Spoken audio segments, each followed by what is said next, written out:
Hello, in this video I'll be showing you how to harvest and dry fresh rosemary.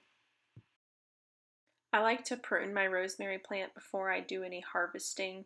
That way I can keep track of how much I'm taking off of the plant. It's never good to take more than a third off of the plant at one time because the plant could spend too much energy trying to recover and might not be able to recover. So the first thing that I'm looking at on my rosemary plant is where I have stems or even individual leaves that look like they're starting to brown or die, and I'll prune those first before I harvest any rosemary. You can see in this video a couple sections that I know I'm going to trim off before I do any harvesting. As I'm pruning the rosemary bush, I'm being careful to take leaves and stem off after there's a leaf split along the stem. This will help the plant grow back fuller and bushier. And again, I'm not taking too much as I'm pruning here because I want to harvest this time. If I wasn't harvesting any of the rosemary leaves, I could prune back up to a third of the plant. However, you can only do this every couple of months to allow the plant to regrow. When I choose a stem to harvest, I'm trying to take stems that are at least 6 to 8 inches long for cutting and leave a good length of stem behind so that I'm not cutting more than a third to a half of a branch at a time. Taking too much of an individual branch could also cause the entire branch to die off. As I work my way around the plant, I'm splitting what I'm pruning and what I'm harvesting into two different piles so that I can keep an eye on the total amount that I've cut off the plant and make sure that it's not more than a third of the entire plant. Once I have a desired amount harvested, but not too much taken off the plant, then I'll prepare the stems and leaves for drying. You could also use the fresh rosemary in any baking recipes. I prefer to air dry my rosemary, so I'll show a couple ways on how to do that. But as part of the preparation for air drying the rosemary, I go through each cut stem in quite a bit of detail to make sure that I'm removing any of the dead leaves on there. You want to make sure any of the dead leaves are taken off before the drying process because it will be hard to tell them apart after the rosemary's been dried. Once each of the rosemary stems have been further pruned, then we can set them up for the drying process. One easy way is to tie a piece of string to each of the rosemary stems.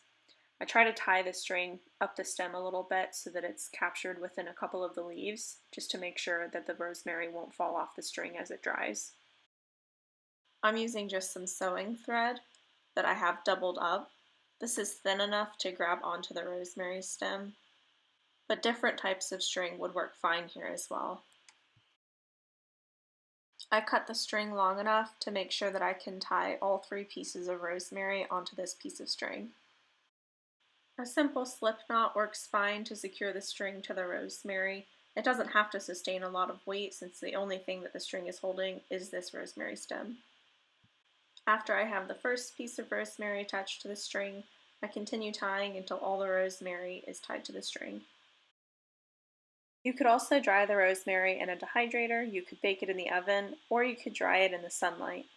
However, I find that air drying the rosemary allows it to keep most of its taste and fragrance, and some of that can be lost in the other methods. But you can choose the method that will work best for you based on the time that you have. It can take 2 to 3 weeks for the rosemary to properly dry if you just hang it to air dry, and it's done best in a cool, dry place where the moisture in the rosemary will dry instead of creating any mold on the leaves. Once the rosemary is prepared to hang, you can also prepare where you're going to hang the rosemary. I'm choosing a banister at the top of our staircase where it will be out of our way as we don't go upstairs very often. I'm tying 2 loops of loose string around this banister, allowing some space on the bottom so that I can tie the rosemary strings directly to the loops. And I'll keep the loops on even after the rosemary has finished drying so I can replace this with other herbs as I want to dry. Once this string is attached to the banister, then you can attach the rosemary to these strings. Then let it dry for 2 to 3 weeks.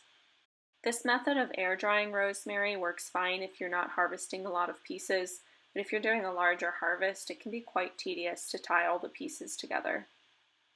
When I'm doing larger harvests, I like to use this egg crate light diffuser because it holds up the individual pieces of rosemary when I pull the leaves through, and I don't have to tie each individual piece. The key to using this method to dry the rosemary is to have enough and long enough leaves on top of the light diffuser to ensure that the rosemary will stay hanging even as it shrinks and dries.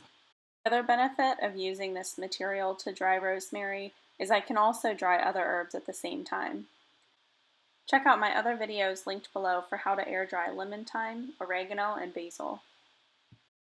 As the rosemary dries, it should lose some of the vibrant green color and turn a little bit more brown, but it shouldn't turn brown entirely. After your rosemary has dried for somewhere between 2 to 3 weeks and is dry to the touch but not brittle, you're ready to remove it from the stem and store it. I start by just rubbing the leaves off of the stem over a large bowl. The leaves should come off pretty easy, and if there's any that don't come off easy, I try not to force them off because it probably still has some moisture in it, which would create mold as I'm storing these later. Well-dried rosemary can last and be stored for up to a year while it retains its flavor and taste. After I have all the dried leaves picked off the stems, I go through the bowl just to make sure that I don't have any of the stems in the bowl either. Then I'll move all the dried leaves into an airtight container and store for up to 1 year. Thanks for watching this video on how to harvest and dry rosemary. Let me know how it worked out for you in the comments below, and as always, like and subscribe to see more content.